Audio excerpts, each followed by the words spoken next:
सुबह का टाइम है और यार मैं अपना कहवा पी रही थी। उस ना मेरे दिल में एक बात थी, मुझे याद होगा अगर आप मेरी पिछली वीडियोस में जाकर देखोगे ना तो कुछ वज़ाइफ का मैंने जिक्र किया था काफ़ी टाइम पहले। और आज मैं आप लोगों को वो वज़ाइफ भी बताऊंगी और उन वज़ाइफ की बरकत से मेरी ज़िंदगी कैसे तब्दील हुई। आपकी ज़िंदगी में कोई भी परेशानी हो, पैसा नहीं है, घर में झगड़े हैं, घर में सुकून नहीं है, शौहर बात नहीं सुनता, कारोबार से रिलेटेड इतने मसाइल होते हैं, ज़िंदगी में सुकून नहीं होता, कुछ करने को दिल नहीं करता, इंसान को समझ नहीं आती कि मैंने करना क्या है। मतलब हर इंसान कुछ ना कुछ करना चाहता है लेकिन उसको समझ नहीं आती कि मैं करूं क्या, मैं क्या कर सकता हूं। औरतें होती हैं कुछ ना कुछ करना चाहती हैं घर बैठकर, लेकिन बहुत ज़्यादा पोटेंशियल होता है काम करने का, हार्ड वर्क करने का। तो ये मेरे वज़ाइफ, आज के वज़ाइफ उन्हीं औरतों के लिए हैं, उन्हीं लोगों के लिए हैं। चंद साल गुजरे हैं कि ये वज़ाइफ मेरी ज़िंदगी का हिस्सा बने हैं। मैंने इनको कंसिस्टेंसी से रखा है अपने साथ। ये नहीं कहती कि वज़ाइफ की वजह से ये हो गया। अल्लाह ताला के इन नामों में बरकत है, अल्लाह ताला ने इनमें बरकत डाली है तो मेरी ज़िंदगी में भी बरकत आई है। अच्छा, मेहनत अपनी जगह, इसमें नो डाउट मैंने बहुत हार्ड वर्क किया है, बहुत ज़्यादा मैंने अपनी मेहनत की है। मेरी अम्मी ने मेरे लिए बहुत ज़्यादा दुआएं भी की थी और मेरा अल्लाह पे यकीन और मेरे ये वज़ाइफ सबसे ज़्यादा मुझे लगता है कि इनकी वजह से मेरी ज़िंदगी में बरकत आई है। अस्सलाम वालेकुम everyone, welcome to my YouTube channel. कैसे हैं आप सब लोग? मैं आप लोगों के साथ डेली रूटीन भी शेयर करूंगी और साथ में बताऊंगी कि ये वज़ाइफ कैसे कंसिस्टेंसी के साथ मेरी ज़िंदगी का हिस्सा रहे। पिछले चंद सालों से 5 वक्त की नमाज, ये वज़ाइफ मेरी ज़िंदगी में आना और इतनी ढेर सारी बरकत के ज़िंदगी के मसले खुद ब खुद सॉल्व होते जाना। वो कहते हैं ना कि एक रास्ता बनता जाता है इंसान के सामने। इंसान पहले ना भटकता है, इधर उधर रास्ता तलाश करने की कोशिश करता है, मुझे कोई रास्ता मिले जिसके ऊपर मैं चलूँ, जो मुझे समझ आए कि ये रास्ता मेरे लिए है, मैंने इस पे चलना है। जब तक इंसान को वो रास्ता नहीं ना मिलता है, इंसान भटकता रहता है, कभी इधर कभी उधर। तो चले हम अपना व्लॉग स्टार्ट करते हैं। आज आपको डेली रूटीन भी दिखाऊंगी। तो चले सबसे पहले नाश्ता बनाते हैं। ना बना रही थी उस्मान के लिए नाश्ता। अच्छा, हमारे घर में ना रोटी बहुत कम बनती है, बल्कि बहुत कम बनती थी। जब से उस्मान आया ना, उस्मान के लिए बस ये रोटी बनती है, पराठे इसके लिए मैं ऐसे बनाती हूँ। अच्छा, मुझे याद है बचपन में ना क्या होता था, मेरी अम्मी कहती थी ये काम सीख लो अगले घर जाना है, ये काम सीख लो अगले घर जाना है। अब मुझे लगता है कि मेरी अम्मी हमें काम सिखा रही थी अगले घरों का मुलाजिम बनाने के लिए, कि अगले घरों में जाना है तो ये काम करने पड़ेंगे। तो खैर ऐसा नहीं होता, अगले घर में मुझे कुछ भी ऐसा नहीं करना पड़ता। तो ये नसीब होते हैं बेटियों के, कुछ को करना पड़ता है। लोगों को लगता है कि मैं घर पे काम नहीं करती, मैं बहुत सारे काम करती हूँ। एक तो रोटी ये उस्मान के लिए बन गई है, मतलब थोड़ा मैंने ऊपर घी लगाया, मैंने कहा उस्मान ना हेल्दी होता जा रहा है तो इसका ना थोड़ा सा घी को कंट्रोल करूँ। तो मैंने यार इतना बड़ा ऑयल का वो होता है ना, डिब्बा आता है, सारा मेरे हस्बैंड ख़त्म करते हैं। यकीन माने मैं तो उस ऑयल को टच भी नहीं करती, मैं नहीं खा सकती, मैं बीमार हो जाती हूँ ज़्यादा ऑयल ये ऐसी चीज़ें खाने से। पर मेरे हस्बैंड जो है ना, आप सब लोग कहते हैं कि उसकी डाइट का ख्याल करें, उनको ये दें वो दें, लेकिन यार वो आदी हो चुके हैं इन चीज़ों के ना। सालन मेरे हस्बैंड ने बनाया हुआ था तो अभी यही मैं गर्म करने लगी हूँ थोड़ा सा। ये आ गया है देसी घी, ये मेरी अम्मी भेजती हैं गांव से मेरे लिए ना, तो मैं देसी घी में हल्का सा बिल्कुल देसी घी यूज़ करती हूँ और 2 से 3 अंडे फ्राई कर लेती हूँ, एक अपनी बेटी के लिए और 2 खुद के लिए, और साथ में मैं एक ब्राउन ब्रेड ले लेती हूँ। फ्राइड एग के ऊपर ना ब्लैक पेपर ढेर सारी चाहिए होती है। मैं नाश्ता करने लगी थी, रसगुल्ला भी सो रहा है, इसका फीड बंद करवाया ना। ये रात को सोती है तकरीबन 1-2 बजे जाकर और दिन को 11-12 बजे तक ये उठती है। ये तकरीबन 1.5 हफ्ते से इसकी ये रूटीन है, वरना पहले मैं इसको इतना लेट कभी भी नहीं सोने देती। मैंने इसका हमेशा फिक्स टाइम रखा है सोने का ना। तो खैर अभी वो खुद भी डिस्टर्ब है, मैं इसलिए उसको फिर कुछ नहीं कहती। नाश्ते के फ़ौरन बाद चाय नहीं पीती, मुझे होता था कि आधा घंटा घंटे बाद चाय पीना। लेकिन मैंने नोट किया अक्सर ना मेरे सामने ना बुशरा अंसारी जो है ना, सेलिब्रिटी जो है, उनकी वीडियोस मेरे सामने आ जाती थी। वो मैंने देखा कि नट्स रखे हुए हैं प्लेट में, साथ में चाय रखी हुई है, साथ में अंडा वगैरह नाश्ता रखा हुआ है और वो एक साथ ले रहे हैं। अभी भी मेरी ये कन्फ्यूजन ना क्लियर नहीं हुई। कहती कि जो चाय होती है ना, ये आयरन के एब्जॉर्प्शन को ना कम कर देती है। अच्छा, ये रसगुल्ला देखें, रसगुल्ला अपने ये ना पढ़ाई कर रहा है, आंखें बना रहा है उसकी।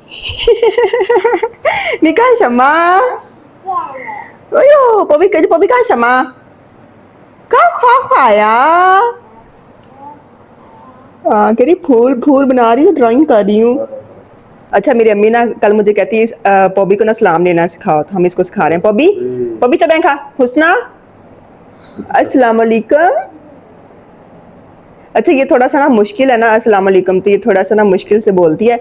वैसे इसको ना अभी मैं रात को कलमा भी पढ़ाती हूँ, और ये बहुत सारे उर्दू के ऐसे जुमले हैं ये जो हुस्ना बोलती है। इंशाल्लाह आने वाले व्लॉग्स में ना मैं आपको दिखाऊंगी कि ये कैसे उर्दू बोलती है। अपनी अलमारी का हाल दिखाती हूँ। कुछ टाइम से ना मेरे पास बिल्कुल भी टाइम नहीं होता कि मैं अपनी अलमारी सेट कर सकूँ। अब ना मैंने कुछ ऐसा करना है कि अपनी अलमारी कुछ खाली करूँगी, इसमें कुछ जगह बनाऊंगी, क्योंकि हर रोज़ इतने पीआर आते हैं ना, घर में जगह ही नहीं बचती। यहाँ बॉक्स रखो, उधर बॉक्स रखो, से इतना घर में सामान आया है। तो अब मैंने सोचा कि कुछ जो सर्दियों के भरे हुए बैग्स है ना, इनको हम ऊपर शिफ्ट करते हैं। तो अभी मैंने उस्मान से कहा कि ये सारे बैग ऊपर रखना स्टार्ट करो। बैग उठा के हम ऊपर रखवाते हैं ताकि जगह खाली हो ना। उस्मान एक एक चुके सारे उत्ते रख दी। सुना इन उत्ते अलमारी खोलना, उत्ते वाली उन उत्ते हाँ इतने रखे इन्होंने। इसकी नानी का जूता है ये, इसे ये पहनकर घूमती है, कहती है ये लोलो का जूता है। वो तो फुल हो गया, अब इसको बंद कर दिया है। ये जो मैट था ना, ये मैंने लिया हुआ था मिनिसो से, मैंने लिया था ये, और एक्सरसाइज करने के लिए ना काफ़ी टाइम गुजर गया है और मैंने कभी इस पर एक्सरसाइज नहीं की। मैं ना रेगुलर जिम करती थी, लेकिन ना पता नहीं अब मुझे क्या हुआ, मेरा दिल नहीं करता जिम जाने को, टाइम भी नहीं मिलता, कुछ रूटीन ऐसी हो गई है। अच्छा ये भी रसगुल्ला जब छोटा था ना, तो ये भी रसगुल्ले के लिए लिया हुआ था ये। अच्छा ये अलमारी होगी है खाली। जब 6 महीने में आप अलमारी को हाथ नहीं ना लगाते तो अलमारी का ये हाल होता। और उसके बाद ये अलमारी देखें, इसका देखें, ये मैं ना कुछ कपड़े सेट कर रही थी। ये देखें, मैं आप लोगों को अपनी एक शर्ट दिखाती हूँ, मतलब जैसे छोटे बच्चे के कपड़े होते हैं। ये देखें, बहुत एक्स्ट्रा स्मॉल साइज के मुझे कपड़े आते थे 4 साल पहले तो अभी तो मैं हेल्दी हो गई हूँ, अभी मैं इनको नहीं पहन सकती। लेकिन मेरा ये है, मैं वेट लॉस इसीलिए कर रही हूँ क्योंकि मुझे अपना वजन कम करना है, अपनी पहले वाली शेप में आना है, तो मुझे ये कपड़े पहनने ही पहनने। इधर ये रसगुल्ला देखें मेरे मैट के ऊपर ये क्या करता जा रहा है। अच्छा तो यार जो मेरा पीआर का सामान है ना, ये ज़्यादातर चीज़ें ना मैं इधर सेट करवा रही हूँ। वीडियोस बन चुकी हैं, अभी जो पीआर्स रह गए हैं उनके भी बनने वाली हैं। ये भी, ये ये कुछ कपड़े हैं। तो यार ऐसे है, जब आप एक कंटेंट क्रिएटर बनते हो ना, तो आपके घर जो चीज़ें होती हैं ना, वो भर जाता है आपका घर, और आपको जगह नहीं मिलती रखने के लिए। अच्छा तो यार मैं ना आप सब लड़कियों को ना मोटिवेट करती हूँ। मुझे ना बहुत शौक था कंटेंट क्रिएशन का, वीडियोस बनाने का। मैं बहुत पिछले अरसे से वीडियोस बना रही हूँ, लेकिन मेरा जो पहले अकाउंट था ना, मेरे ख्याल में मैं वो डिलीट कर चुकी हूँ। तो ये मैंने दोबारा से स्टार्ट लिया था। तो फिर उसके बाद मुझे यकीन था अल्लाह ताला पे ना। तो कुछ लोगों को ना ये चीज़ देखते हैं ना, कुछ लोग कहते हैं कि इनको तो दिनों में ये सब कुछ मिल गया। उनको नहीं पता कि इन सब के पीछे सालों की मेहनत होती है, कंसिस्टेंसी से काम करता है किसी चीज़ के ऊपर। तो अल्लाह ताला आपको बहुत ज़्यादा नवाजते हैं, बहुत ज़्यादा। और पता क्या, मैंने वजीफे जो है ना, वो मैं अभी आपको बताती हूँ कि अच्छा ये है मेरी दवाइयाँ, और ये तकरीबन ये मेरी हर रोज़ की मेडिसिन है जो मेरे साथ चलती हैं। लोगों को एक चीज़ दिखाती हूँ, ये है तस्बीह। ये मेरे तकिए के पास पड़ी होती है, मेरी बेड के ड्रॉ के अंदर पड़ी होती है, कभी तकिए के पास पड़ी होती है। और अब तो मेरी बेटी को भी पता चल गया, जब मैं रात को सोने लगती हूँ ना, तो मेरी बेटी कहती है कि आपने लीपाए, मतलब कि इबादत नहीं करनी, चाइनीज़ में इसको बोलते हैं लीपाए। मुझे ये तस्बीह भी देती है, मुझे दुपट्टा भी देती है सर पे करने के लिए। और अक्सर मेरे पास दुपट्टा ना हो तो मुझे पैम्पर अपना उठा के ना मेरे सर पे रख देती है कि ये आप सर पे रखे और ये अपनी इबादत करें ना। बच्चे आपको देखकर ना बहुत सीखते हैं। मैं इतने यकीन से ये चीज़ आप लोगों के साथ शेयर करने लगी हूँ ना, चाहती हूँ कि वजीफे से मेरी ज़िंदगी में क्या चेंजिंग आई। मैं आपको जो बातें करूँगी ना, वो मेरी ज़िंदगी की हकीकत होगी, सच्चाई होगी। अभी इसको ना गौर से सुनिएगा। चंद साल पहले ना मैं ना बहुत डिप्रेशन में थी। वज़ाइफ की मेरी ज़िंदगी में आमद हुई, और 5 वक्त, अच्छा पहले मैं 5 वक्त की नमाज नहीं पढ़ती थी, कभी पढ़ ली कभी नहीं पढ़ी।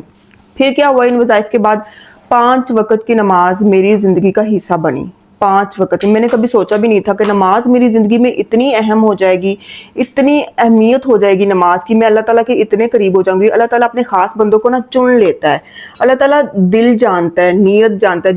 जिस दिल में दूसरों के लिए नफरत नहीं होगी ना, जो दिल दूसरों के लिए भी दुआ करेगा, उन लोगों के लिए दुआ करेगा जो जिन्होंने कभी आपको तकलीफ दी होगी, आपकी ज़िंदगी बर्बाद की होगी, आपके दिल से उन लोगों के लिए भी दुआ निकलती है ना, तो आप अल्लाह ताला के ख़ास बंदे होते हैं।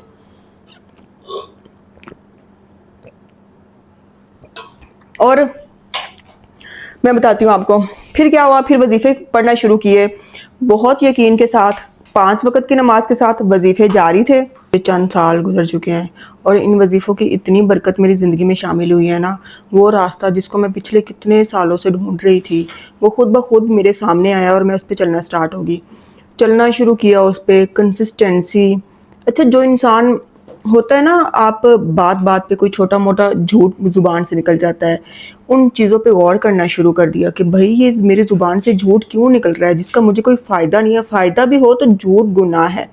अच्छा, मेरा क्या होता है, अब मैं रात को सोते हुए क्या करती हूँ कि ना मैं ना सारा दिन अपना ना रिपीट करती हूँ कि पूरे दिन में मेरे से कोई झूठ बोला गया है, मेरे से कोई गुनाह हुआ है, कोई नाइंसाफ़ी हो गई है, कुछ भी छोटा मोटा कुछ हुआ है तो मैं अल्लाह ताला से माफ़ी मांग कर फिर सोती हूँ। मतलब रात को मुहासबा करके सोना अपने अमाल का। तो इसने मुझे बहुत हेल्प की ना कि मैं खुद को दिन ब दिन बेहतर करूँ। मैंने आपको चंद एक चीज़ें बताई हैं। मेरी ज़िंदगी के हर चीज़ में मुझे अल्लाह ताला की बरकत, अल्लाह ताला का साथ मुझे वाज़िया नज़र आता है। बताती हूँ कि वो वज़ाइफ़ कौन से थे। दिन के किसी भी हिस्से में ये वज़ाइफ़ पढ़ सकते हो जब भी आपके पास टाइम हो। अच्छा, मैं पढ़ती हूँ आयत करीमा 111 दफ़ा, या ज़ुल जलाली वल इकराम 111 दफ़ा, या सलामु या मोमिनु या अल्लाहु मैं पढ़ती हूँ 100 दफ़ा। एक और है 11 दफ़ा दरूद शरीफ। अच्छा, ये टोटल 4 हैं। 11 दफ़ा आपने दरूद शरीफ पढ़नी है। 11 दफ़ा दरूद शरीफ पढ़ने के बाद 206 मरतबा आपने पढ़ना है रकीबू या हफीज़ू, और उसके बाद फिर 11 दफ़ा दरूद शरीफ। ये 4 वज़ाइफ हैं जो कि मेरी ज़िंदगी का हिस्सा बने हैं। इनको ना मैं डिस्क्रिप्शन में मेंशन कर दूंगी, डिस्क्रिप्शन देखें और इन वज़ाइफ को डेली रूटीन में शामिल करें। दिन के किसी भी हिस्से में आप पढ़ सकते हैं। मेरे पास रात में अक्सर टाइम होता है, मैं रात में पढ़ लेती हूँ। कभी फजर में टाइम होता है तो फजर में पढ़ लेते हैं। तो ये 4 वज़ाइफ हैं, बहुत छोटे छोटे हैं। आपको हज़ारों तस्बीहें करने की ज़रूरत नहीं है। आपको अल्लाह ताला का नाम लेना है, कंसिस्टेंसी के साथ रहना है। आपने अल्लाह ताला के साथ कारोबार नहीं करना कि मुझे ये चीज़ चाहिए मैं इसलिए ये वजीफ़ा पढ़ रही हूँ, बल्कि आपने इन नामों को अपनी ज़िंदगी का हिस्सा बनाना है। अल्लाह ताला के नाम हर दिन आपकी ज़िंदगी का हिस्सा हो। आप रोज़ाना प्यार से, मोहब्बत से ये तस्बीह पढ़ें। चंद महीनों में, कुछ दिनों में, कुछ महीनों में, कुछ सालों में इन वज़ाइफ को पढ़ने के बाद आप कहाँ पे होंगे। तो मुझे जो जो लोग मेरी ये वीडियो देखेंगे, मैं इतने यकीन के साथ आप लोगों को ये चीज़ बोल रही हूँ क्योंकि मुझे यकीन है इस चीज़ का। ये वज़ाइफ आपकी ज़िंदगी तब्दील कर देंगे, आपको एक आम इंसान से एक ख़ास इंसान बना देंगे। तो आप लोगों ने ये वज़ाइफ पढ़ने हैं और मुझे अपनी दुआ में याद रखना है। मिलते हैं हम अगली वीडियो में, तब तक के लिए अल्लाह हाफिज़।